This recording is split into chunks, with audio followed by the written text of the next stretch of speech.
106.5. 8-2 Polimaros. Saludos, buenos días. Bueno, señores, las medidas anunciadas por el presidente de la República pueden parecernos extremas en algún caso, pero debemos contribuir a hacer conciencia a los ciudadanos del desafío que afrontamos. Un gran desafío que afronta la humanidad, no solo la República Dominicana. El abordaje, nosotros desde el principio hemos planteado que no ha sido el que creemos correcto, pero es nuestra perspectiva.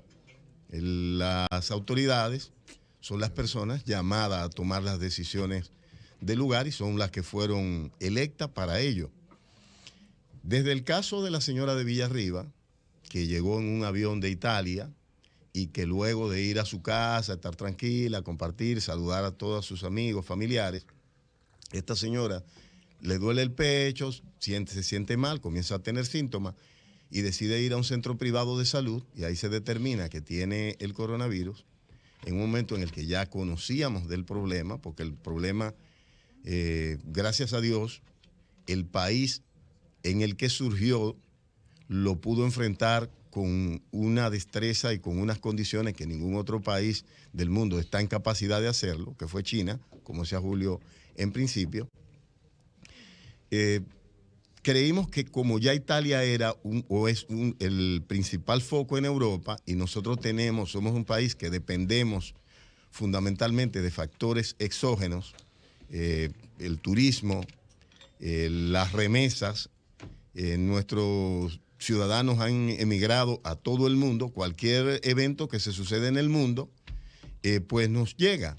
En China, de China quizá había menos probabilidad, independientemente de que aperturamos relaciones diplomáticas y comerciales con ellos, en unos actos oficiales en el que China expresó su amistad a la República Dominicana, pero no tenemos una diáspora en China tan importante. Yo creo que Julio y nosotros fuimos los que planteamos que si yo hubiera tenido, si fuera un hijo mío que hubiera estado en China, o yo, incluso donde estaba el foco, no habría decidido venir a la República Dominicana, hubiera preferido enfrentar la situación allá en China. Eso lo planteamos nosotros por acá.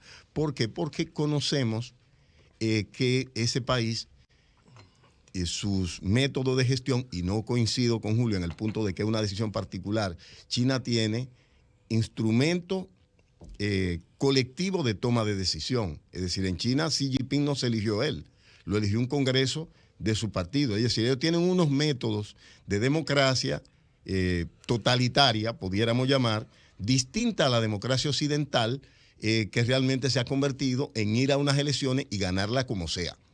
Ganarla dando cuartos, repartiendo lo que sea, repartiendo los parques y autodestruyéndonos, e incluso endeudándonos. Creo que nuestro país tiene o tendrá mayor dificultad para enfrentar esta situación de la que se nos está diciendo. Y lo creo desde el principio, porque primero, la indisciplina es una de nuestras formas de actuar. El avivataje es el método de ascenso y el talento no es un elemento que valoramos. Entonces, una sociedad con esas características, definitivamente, cuando llega una gran crisis, la situación para afrontarla les resulta más traumática. Tiene que pagar, tiene que saldar el costo de todas esas insensatez, de toda esa irresponsabilidad y del desorden que hemos prohijado. Nosotros, el gobierno, esto es un llamado al presidente Medina, debía aprovechar la coyuntura, porque nosotros somos de lo más vulnerables. Por ejemplo, nosotros, Milán, que es el lugar donde residen más dominicanos en Italia, ahí hay comunidades dominicanas grandísimas, de gente que viven aquí y que son el sustento de sus familiares aquí, porque he dicho en varias oportunidades que el principal empleador de los dominicanos es el exterior. La crisis económica que se suceda allá va a impactar aquí, pero también la crisis sanitaria impacta aquí. Mire cómo esa señora de Villarriba vino para acá y vino con más personas. Cuando se habló del contagio de ella, no fue solo de ella, se hablaron de 2 personas más. Ella es la que ha tenido mayor cobertura mediática. Pero eso es algo que al final la humanidad le encontrará una solución. Se está trabajando en ello. En lo que llega, tendremos que pagar las consecuencias y vamos a ver si las escuelas no son peor que la enfermedad. China anuncia su disposición de cooperar con los países que enfrenten la situación, que tengan mayores dificultades para ello. España está desbordado en sus capacidades. Las estadísticas de España que se publican hoy son, España se publica que hay 5.717 personas hospitalizadas por el tema, de 13.000 y pico que tienen, para decirle la cantidad exacta, de 13.600 personas que han sido diagnosticadas. Más de 2.000 personas se contagiaron en el día de ayer. Y España tiene un método de transporte muy distinto al nuestro. Por ejemplo, un amigo que me está escuchando hoy y que trabajaba en una de las compañías de movilidad de España, de taxis, un saludo para Junior Marrero, me habló, mira, hace un par de semanas de que le quitaron el vehículo en el que él ejercía de transporte, pero él montaba un pasajero para movilizarlo. En este caso, imagínese usted un carrito público de lo nuestro, la gente atestada una encima de las otras, cuando esa patología nos llegue como nos va a llegar. ¿Qué significa eso? Que la pandemia nos va a impactar de manera de manera que Dios realmente nos agarre confesado y que China y los países que producen a más bajo costo logren desarrollar una vacuna asequible para la gente, porque ese es el tema. La vacuna, bueno, ya el año que viene tenemos una, vamos a ver cuánto cuesta y si nosotros podemos accesar a eso. Esa es la pregunta. El otro tema es, señores, la situación de la economía dominicana. En los últimos 7 años, la deuda ha crecido en 79.4%, la deuda pública. El déficit es bastante grande. Significa que el gobierno, para hacer frente a esta situación, va a tener que incrementar el déficit e incrementar el endeudamiento. Sabemos que, fruto de que es una pandemia internacional, los organismos multilaterales deben, por ejemplo, el Fondo Monetario en el 2008 emitió los derechos especiales de giro y a nosotros nos tocó 1.500 millones de dólares de esos derechos especiales de giro. Puede que en esta coyuntura en la que hay varios países que están en serias situaciones, vuelva una situación como esa, pero nuestra deuda ha cambiado del modelo que teníamos antes, que era generalmente con un Estado y con organismos multilaterales, a la deuda especulativa de los bonos.